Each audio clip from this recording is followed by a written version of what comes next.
invite Sara El-Amine, class of 2007, and Professor Anthony Chase to join me at the podium. Sara.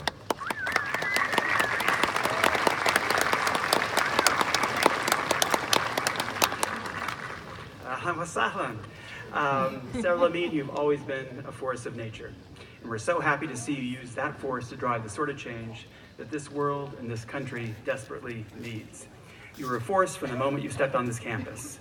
And in the decade since your graduation, in just one decade, you went from a walk-on volunteer in the Obama campaign to the campaign's Latino outreach director, to the national director of training for Obama for America, to executive director and president of Organizing for Action, Obama's 20 million person advocacy arm that worked to galvanize grassroots support for the president's agenda. And since you left your work for Obama, you've served as founding executive director of the Change.org Global Foundation, and now as director of advocacy for the Chan Zuckerberg Foundation. So that's an impressive resume. But it's really not your resume that makes you amazing.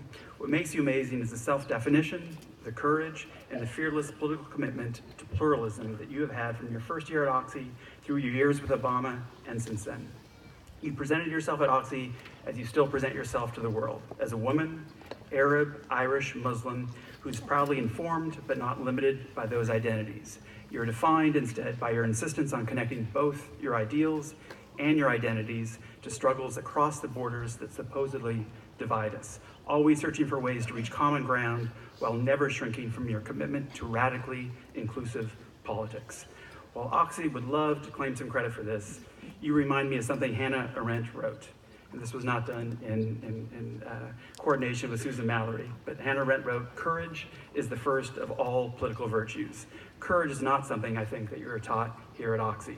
After 9/11, as a 15-year-old high school kid, the office of your Lebanese American father was attacked with a Molotov cocktail at the same time that you and your siblings were being bullied at school.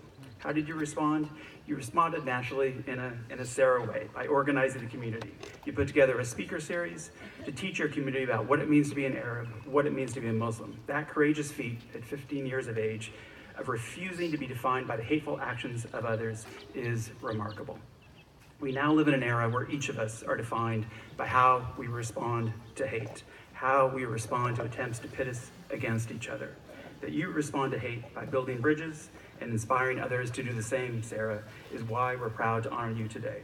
You honor all of us through your work that insists that fighting for a pluralistic idea of political community is simultaneously radical and pragmatic.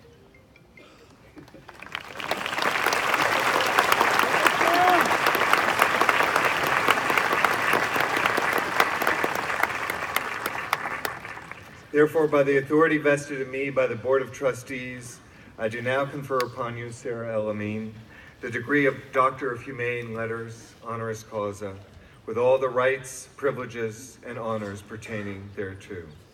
Dr. El-Amine, would you like to say a few words?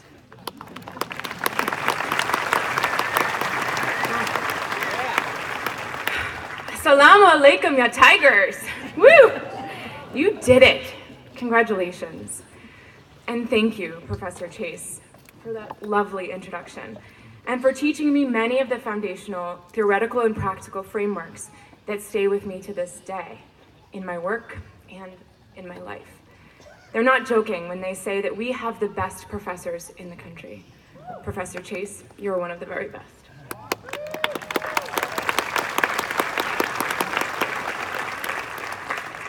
Just like you, I sat in uncomfortable shoes in this very amphitheater. A little over 10 years ago, proud, a little hungover, and deeply hopeful about my future and the future of humanity. Like you, I spent semesters trudging up and down Oxy's quad-enhancing hills, exploring new ideas and new friendships and new perspectives that expanded my world and my calf muscles. I spent late nights sitting shoulder to shoulder on the narrow dorm beds in Poly and Bell Young, Erdman, Wiley, and Stewie, talking about racism, neocolonialism, Islamophobia, and the new world order that was unfolding right before our eyes and outside of our textbooks, with people who would go on to become dear, lifelong friends. I spent the same early mornings you did, finishing papers minutes before they were due, sucking down marketplace coffee, praying for the printer to work. I spent sunny eucalyptus-scented afternoons falling in young love and out of it, learning more about myself each time I did.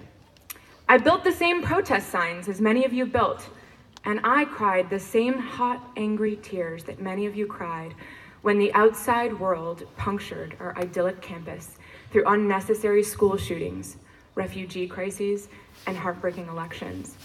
Or when our campus showed that it was actually no more idyllic than the outside world, perpetuating injustices inside our very halls. I stood against each of them, sometimes with grace and sometimes without, but always boldly, just like you did. And just like generations of loyally antagonistic Oxy students will for years to come. For me, this orientation was born out of years of struggle and sadness that Oxy helped me begin to polish like a shiny geode, like it did for my former boss and our fellow Tiger, one Barry Obama. Before Oxy, my experience of politics was hiding in my family's hot southern Lebanon living room when I was caught in an Israeli bombing during one of my visits, hugging my little sister, unsure if I would survive the night. And then weathering September 11th here in the US, explaining my faith and my ethnicity, not always patiently, but I tried, to my scared, confused, sometimes accusatory community members in my hometown in Massachusetts. My experience of racism was having a Molotov cocktail thrown at our house after September 11th, towels shoved in my brown-skinned little brother's locker, watching my mother be told that she couldn't join our town's interfaith council for veiled Islamophobic reasons. My experience of failed diplomacy was seeing my 11-year-old cousin killed in his backyard by an Israeli missile in a war that had nothing to do with his little heart. And watching a president I was too young to cast a vote for or against start an unnecessary war in Iraq. So when I got to Oxy, I was already a little more than a little cynical. Why bother trying so hard to fix things? It's not like trying had ever really changed much materially for me or my family so far. But here, I met a scrappy bunch of unlikely best friends who had their own hurts and dreams and political realities and limitations that were deeply different from my own. I met professors who were smart and challenging and supportive all at the same time. Mentors who helped me see my best self, even when I couldn't see it myself. In my time of greatest disenchantment, my friends and the faculty here showed me that cynicism was the refuge of cowards, and that optimism was the path of the brave.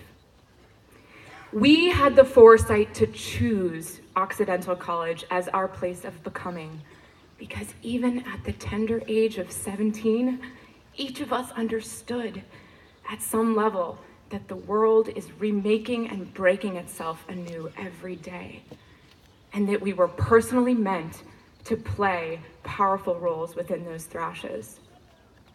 We chose Oxy because we knew, even at 17, that we wanted to be loyal antagonists in the world of our own ideas and of others' ideas. We stayed the course here because we wanted to strip away the grime and the hurt and the anger and the fear and to get to the heart of the problem and the hands of the solution, not just the brain of it. And in some way, each of us came to be at Oxy through a unique combination of pain and privilege in different measure. That tension inside of us, that our self-awareness of it, is what makes us powerful forces on campus and in the world. We learned here that if we have social justice, there is no need for social service. That's what connects us as Oxy students and faculty. A dedication to rawness and realness and proximity, a dedication to practice over, but alongside theory, every day of the week, and to the hard work of equity over the misplaced promise of equality in all contexts. After graduation, I did as many of you will do and moved back home. Sorry, Mom. I started down the long, sort of sad road towards becoming a corporate lawyer when someone lent me the book, The Audacity of Hope, by then Senator Obama, another person who Oxy made and unmade in formative ways. I started the book on a rainy summer day on the commuter rail home from Boston and read it into the night from cover to cover, highlighting passages. As a mixed-race man whose father was an immigrant, he was also an unlikely leader who had lost so much, had been discriminated against, but had found a way to rise up, like me. A couple days later, I realized I had tapped into something that lit me on fire. Inspired and filled with hope, I quit my job, borrowed my best friend's car, and drove 1,300 miles to Iowa, where then Senator Obama was running an early and an incredibly unlikely primary out of an old ice skating rink turned office in Des Moines, Iowa. I had $600 in the bank, 2 huge winter jackets, and a bag of clothes that I used as a pillow in a pinch. I had no idea what I would be when I got there, but I knew what I wanted to help do.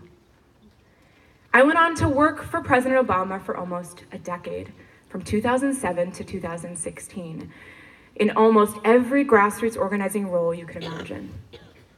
The presidents of the United States knew my first name, and my last one. It's El-Amine, with a dash. It matters. When there were calls to go to war with Iran or Syria, I was inside the halls of power, as you will be, helping decide how we worded emails and framed conference calls with influential coworkers who understood the Middle East differently because they had been to my apartment for Eid celebrations or to my parents' house for homemade manaish in my father's brick oven. And over the course of my time with the president, I got the chance to talk to him personally and hear him speak countless times. But there was one piece of career advice that struck me as a truly Oxy thing to say. Worry less about what you want to be and more about what you want to do. This is to say, the world doesn't need more people who want to be fancy things. It needs more people who want to do the unfancy things. Jump in. Iterate, learn the systems, drive to Iowa, pay your dues, pick your challenges, and then pick up a wrench when a hammer doesn't work. Your resume will write itself. Despite the tools and the optimism I gained during my time at Oxy, the world I graduated into in 2007 felt deeply broken. There were challenges all around us, ripe for the picking. And I think no matter what your beliefs are, we can agree that it feels pretty bad out there right about now. 43% of Americans can't afford basics like rent and food. Black people are being killed by police for holding cell phones. This year, more children have been killed in school shootings than American soldiers were killed in active service. But here's the good news. These challenges are in your reach, and the solutions are in your control. To quote President Obama again, the arc of the universe may bend towards justice, but it doesn't bend on its own. This country and this world won't right itself without you. Whether you stand for that bold making and remaking from inside a boardroom or a hospital room or a classroom or a church or a science lab, we're passing you the power. Make it bend. Tell your story, especially when it's hard. Say the right thing. Get uninvited to meetings on behalf of your brothers and sisters with less privilege than you. Remember, cynicism is a mask for fear. Don't be afraid to make things political. Make and remake the world, and you will make and remake yourself without even trying. You've got this, and we're counting on you. Thank you. Theo Sharon.